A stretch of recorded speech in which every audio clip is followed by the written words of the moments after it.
molt bé, molt bé. Et vas poder treure la carrera de biòleg? I tant que sí. Ara que penso, tinc una curiositat. Com cacen les lleones? Doncs mira, t'ho explicaré en aquest vídeo.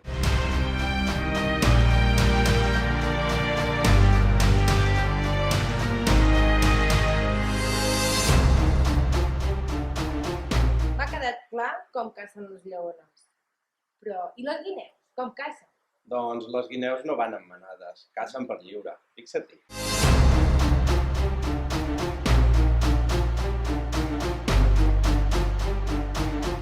Ostres, quina corba més estranya! Com és que fa aquesta forma?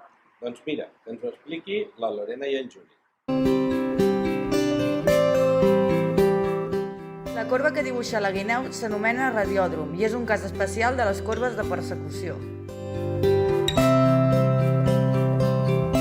Això em recorda les persecucions marítimes de policies i narcotraficants, quan els narcotraficants marxen a aigües d'un altre país per no poder ser perseguits. Tens raó!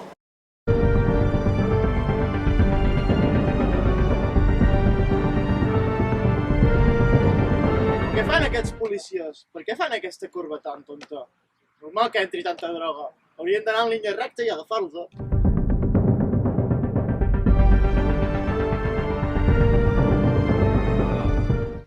Ho veieu com tenia raó?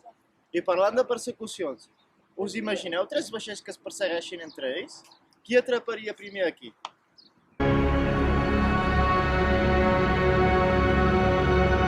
A l'abordatge! Com mola! És com el problema dels ratolins, en què 3 ratolins es persegueixen mútuament. Si cadascú surt d'un vèrtex d'un polígon regular, les corbes de persecució que formen són espirals logarítmiques.